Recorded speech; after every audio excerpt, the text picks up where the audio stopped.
નમસ્કાર દર્શક મિત્રો, જનતા મિત્ર યુટ્યુબ ચેનલમાં આપનું સ્વાગત છે। આજે આપણે ધોરણ 11 માટે ખાનગી ટ્યુશન ફી યોજનાની વિશેની માહિતી લઈને આવ્યા છીએ, જેમાં ધોરણ 10 માં પાસ થયેલ અને ધોરણ 11 માં વિજ્ઞાન પ્રવાસ સિવાયમાં જેમણે એડમિશન લીધું છે તેવા વિદ્યાર્થીઓ માટે ધોરણ 11 માટે ખાનગી ટ્યુશન ફી યોજના સરકાર દ્વારા ચલાવવામાં આવે છે, જેના વિશે આપણે આજે વાત કરવાના છીએ। તો ચાલો આ યોજના વિશે સંપૂર્ણ માહિતી મેળવીએ। આ જે યોજના છે ધોરણ 11 માં અભ્યાસ કરતા અનુસૂચિત જાતિના વિદ્યાર્થીઓને સામાન્ય પ્રવાહ એટલે કે સાયન્સ સિવાયના પ્રવાહ માટે ખાનગી ટ્યુશન ફી આપવામાં આવે છે। આ જે યોજના છે એ યોજનામાં ધોરણ 10 ની ગુજરાત માધ્યમિક અને ઉચ્ચ માધ્યમિક બોર્ડની પ્રથમ પ્રયત્ન પાસ થનાર અને ધોરણ 11 માં જેમને સામાન્ય પ્રવાહ એટલે કે વિજ્ઞાન પ્રવાહ સિવાય આર્ટ્સ અને કોમર્સમાં એડમિશન મેળવ્યું હોય તેવા અનુસૂચિત જાતિના વિદ્યાર્થીઓ માટે ધોરણ 11 માં ખાનગી ટ્યુશન માટે ₹8,000 ની શિક્ષણ ગુણવત્તા સુધારવા માટે પ્રોત્સાહન સહાય આપવામાં આવે છે। એટલે કે જે 10 પાસ કર્યું હોય અને 11મા ધોરણમાં જેમને એડમિશન લીધું હોય તેવા આર્ટ્સ અને કોમર્સ પ્રવાહમાં જેમને એડમિશન લીધું છે તેવા વિદ્યાર્થીઓ માટે સરકાર દ્વારા ટ્યુશન ફી 8,000 આપવામાં આવે છે। એટલે ખાનગી ટ્યુશન લઈ અને તમારું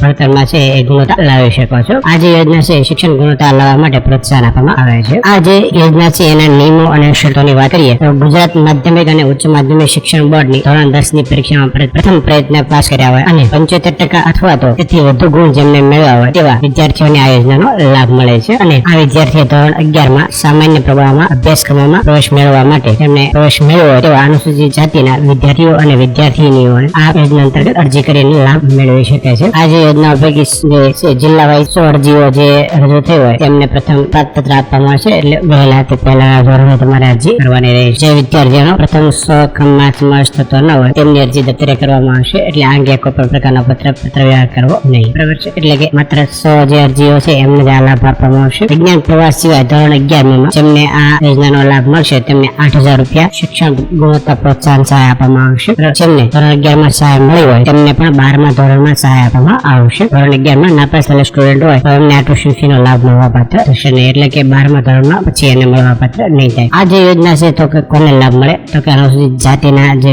વિદ્યાર્થીઓ હોય તેમને જ આ લાભ મળશે અને ધોરણ 10 માં 75% કે તેથી વધુ માર્ક્સ મેળવેલ હોય તેમને જ આ યોજનાનો લાભ આપવામાં આવશે। આ યોજનાનો લાભ જેમના વાલીની વાર્ષિક આવક ₹4,50,000 કરતા વધુ ન હોય તેમને જ આ યોજનાનો લાભ આપવામાં આવશે। તો કે આ યોજનામાં ક્યાં ક્યાં ડોક્યુમેન્ટ જોઈએ તો તેના વિશેની આપણે વાત કરીએ તો કે સક્ષમ અધિકારી દ્વારા તમારા જાતિનું પ્રમાણપત્ર હોય છે તો જાતિનું પ્રમાણપત્ર જોશે। પછી ધોરણ 10 ની પરીક્ષામાં તમે પ્રથમ પ્રયત્ન પાસ થયા તેની માર્કશીટની નકલ, પછી તમારે આવકનો દાખલો આપવાનો છે, તમારું આધાર કાર્ડ આપવાનું છે અને જે તમે ખાનગી ટ્યુશન વર્ગમાં કે ખાનગી શિક્ષક પાસે ટ્યુશન લીધો હોય તેને જે ફી આપી હોય તેની પાવતી જોડવાની છે। અને જો ₹5,000 થી વધુ રકમની ટ્યુશન ફી ભરી હોય તો એ અસલ પાવતી ઉપર આપણે રેવન્યુ સ્ટેમ્પની ટિકિટ લગાડવી ફરજિયાત હોય છે, નહીંતર તમારી જે છે સહાય યોજનાનો ફોર્મ પ્રોસેસ અમાન્ય ગણવામાં આવશે। પછી વિદ્યાર્થીના બેંક પાસબુકની નકલ આપવાની છે અથવા તો કેન્સલ છે, એટલે સીધા તમારા ખાતામાં ટ્યુશન ફી છે એ જમા કરવામાં આવશે અને તમારું રેશન કાર્ડની નકલ આપવાની છે। આ ફરજિયાત નથી, તમારે આપવું હોય તો આપી શકો છો। ત્યાર પછી આપણે જોઈએ ફોર્મ ક્યાંથી મળશે, એટલે આપણે અગાઉ જોયું તેમ સમાજ કલ્યાણ અધિકારીની કચેરીથી તમને મળી રહેશે ઓફલાઈન ફોર્મ, અને જો તમારે ઓનલાઈન ફોર્મ ભરવું હોય તો તમે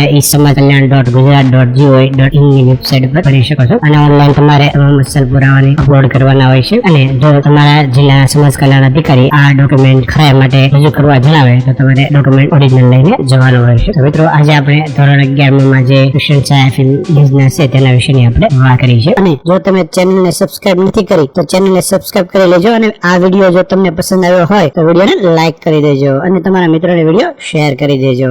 ધન્યવાદ।